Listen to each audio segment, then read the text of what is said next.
The year is 2010. Huron County is home to two small wind parks, with rumors that there will soon be thousands of turbines dotting the landscape, from Seaboing to Harbor Beach, and from Ubly to Port Austin.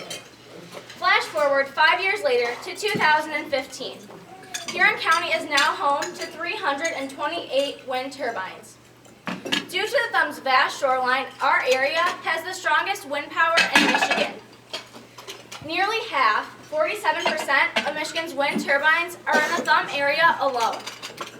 Huron County's turbines produce over 500 megawatts on a total of 65,000 acres and 11 wind farms. However, this hasn't happened without many unanswered questions. Huron County is considering a moratorium on wind energy. This would essentially halt all wind-related activities in the county for 6 months. On this break, the county is hoping to gather more facts on wind turbines, as well as revise current zoning laws before allowing continued construction and development. Our question we will discuss today is whether or not Huron County should continue having wind turbines. More specifically, whether or not we should proceed with our planned moratorium. Will Huron County's wind energy continue to lead the state, or is growth in the Thumb area gone with the wind? My name is Megan Goretzky. I'm a waitress and a local business owner of the Stockpot Restaurant, who supports the increased business and success that turbines have brought to the county and to my business. I am Ray Hines, and I am a representative of RES Americas, a company that is in the process of developing a project that would bring 72 wind turbines to northeastern Huron County. I am Breezy Fisher. I'm a school board member and local business owner. I'm in support for the wind turbines because I have some on my property, and I agree with the statement that wind turbines add money to our local economy and to school districts. My name is Reagan Jimbarski. I'm a local landowner in Huron County. I am against the further usage of turbines until we know how they affect us in the long run, if they're even worth it before they get anywhere near my property. I am Tyler Gurkowski, and I'm a Huron County Commissioner for District 7 and a doctor at Huron Area Medical Center. I am against the farther production on wind turbines until we have more time to research and develop better zoning laws. I'm very concerned with the health complications they may cause. I am Brandon Stein, a local farmer in Port Hope, Michigan, and I am against the further coming of wind turbines into our area because I don't want my land to be destroyed, and I don't enjoy the sight of the day or at night. I just don't understand how we can build more turbines in our area. We've had so many problems so far. I'm tired of these wind turbines coming into my area, messing with the land that I farm. Interesting you say that, Brandon. As you know, I'm serving as our local county commissioner, and we're looking into passing a moratorium on wind production right now. I've heard of this moratorium, but what exactly is it? If passed, this moratorium puts a halt on wind production for at least 6 months. This would allow our community an opportunity to update and revise an outdated and deficient wind energy ordinance that most of us can agree puts our residents' health, safety, and well-being at risk if more turbines are erected. I like this idea, because the wind turbine companies will mess with the land that I farm. I would like to have turbines, but they didn't make my farming harder for me to do. I personally think a break from wind production is a great idea. For example, my neighbors thought he signed for wind turbines, but ended up getting large power lines put through his field. They packed the dirt down so much, it'll take close to 5 years to get the dirt back to normal again. There have been a lot of people that I've heard that have had problems with these turbines. Maybe a moratorium is not such a bad idea. Here's your coffee, Tyler, your regular breakfast. Yes, ma'am. So you don't like the idea of wind turbines coming into Huron County? I was thinking into getting some myself. They improve air quality by a significant amount in the long run. We use a renewable resource in wind energy. We don't have to produce power from polluting coal. Every 1,000 kilowatts generated by wind turbines offsets 1,100 to 2,200 pounds of carbon dioxide. Yes, they do a lot to offset the carbon dioxide in our air, but what really concerns me is the long-term health effects of these turbines. For example, the low-frequency sound waves they put off, when accompanied with loud items such as lawnmowers and weed whackers, can cause some serious damage. There have also been some cases in which people with epilepsy have seizures due to the blinking lights and flicker. I think you have some really valid points, Tyler, but I'm not sure that these points are worth shutting down production for. We actually have a representative from a wind farm that's planning on putting 72 turbines here over at that table. I really think that you should consider adding wind turbines to your property, Mr. Jimbarski. There is a huge financial benefit. You can make thousands within the first few years of having them installed.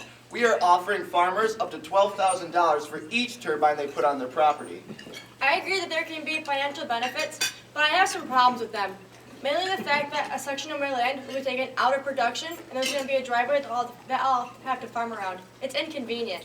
Well, I can fully assure you that you will be compensated for any of the land that you lose. Even in extreme scenarios, a wind turbine only takes up about 3/4 of an acre. We do have a contract reassuring that you will be paid for that land. The driveway, unfortunately, is necessary for access to the turbine. It is required by law. Worry not, because there is a substantial amount of money that you will be paid for the construction of the turbine on your property, and compensation will continue for the life of the contract.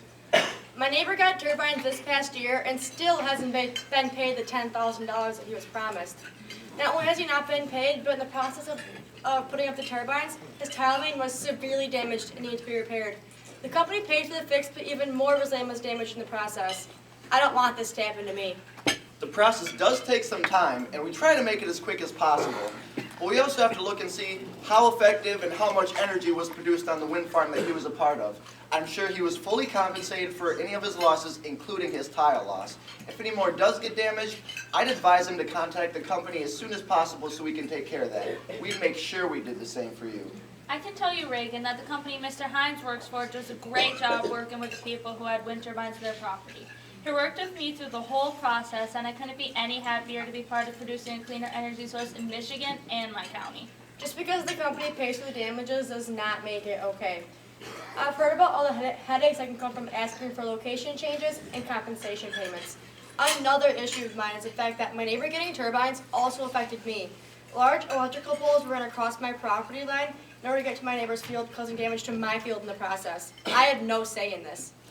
Unfortunately, as a wind park, we have little to do with the power lines that you are talking about that were installed above ground. Now, they are here as a result of many wind parks, but our company was not responsible for the damages caused. The only thing I can really tell you is to ask the electric company to be more careful in the future. Again, it's the inconvenience of not being able to work my own land because the company is insensitive to the damages that they cause. What do you think, Breezy? I think Mr. Hines is right, Reagan. There are a lot of benefits. I have a turbine back behind my business which generates clean energy and helps my business out financially. Also, they'll move them if you want. I asked them if they could change the location of the wind turbine, and they were more than happy to work with me in changing the location. Large turbines have to be a certain amount of distance away from buildings, so that way if something were to happen, the buildings won't get damaged, right? Right, a wind turbine must be at least 1,640 feet away from a residential building. Well, I'm concerned about how close they're getting to homes. My aunt lives near a wind park, and although they weren't selected for any on their property, they were feeling the effects. The nearest turbine is less than a mile away from her house. She can hear the grinding of the turbines day and night, and they produce an annoying flicker light.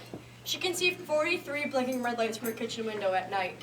I don't know if I want to be a part of this. I think a moratorium is a great idea. I understand that. My personal experience has been fantastic, though.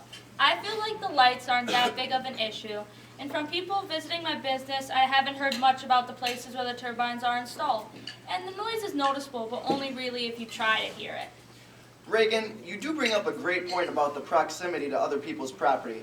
However, we feel that we have done everything we need to do as a company to follow the zoning laws established by your township. And starting from square one with the new zoning law and planning new wind parks would take years. Raymond, you bring up some great points. You know that I'm definitely for wind production in this county. It has done great things for my business and those employed by the wind companies. However, I am kind of concerned about some of these health problems people have been bringing up. We actually have our county commissioner, who's a doctor, over at that table. Would you mind talking to him? Of course. Thank you for your time, Ms. Jimbarski. Commissioner Gorkowski, how are you today? May I have a seat? Sure. Thank you.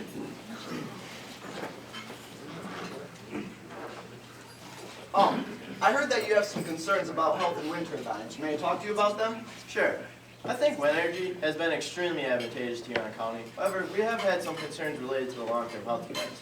Many townships have also expressed dissatisfaction with Huron County's turbine regulations by passing tighter zoning ordinances.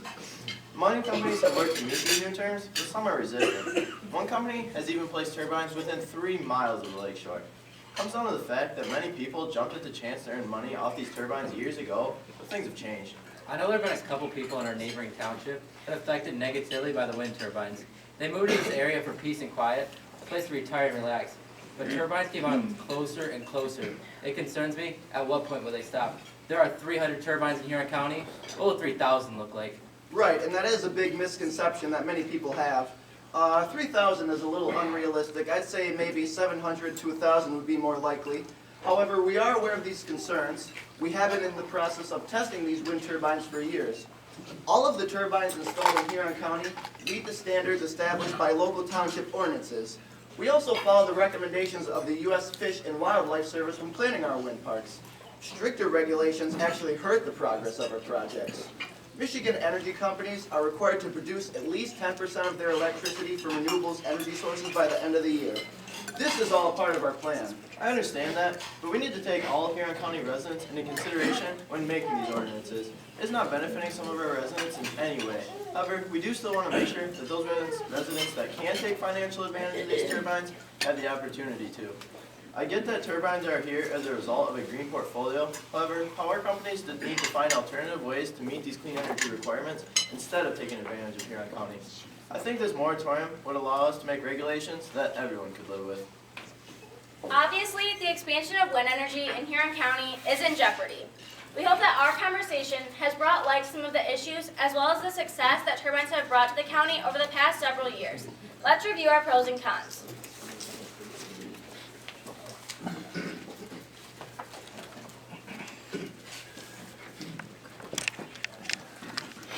Pro. Wind turbines bring added money and benefits to Huron County farms. They help us meet the energy efficiency standards set by the state. A wind moratorium halts progress. Con. Not knowing when I'll get my compensation payments, damages to mine and my neighbors' fields, and lost acreage are not worth it to me. Wind moratorium is essential. Pro. Wind energy is an investment for the future. The long-term payoff is worth the initial investment, and wind turbines add tax revenue to school districts. Con. Long-term health effects are improving and should be researched before product production is continued. All Huron County residents deserve a say in whether turbines are here or not. Pro. The added money in the county positively affects my business. The jobs created make for a stronger and more successful Huron County. Wind energy is a cleaner alternative to coal plants. A moratorium halts all progress. Con. Turbine companies are difficult to deal with, and there are too many problems with the installation. Wind turbines do not look good. A moratorium should happen. This conversation will continue on in many Huron County schools, businesses, township meetings, and commissioner meetings. Thank you. This concludes our presentation.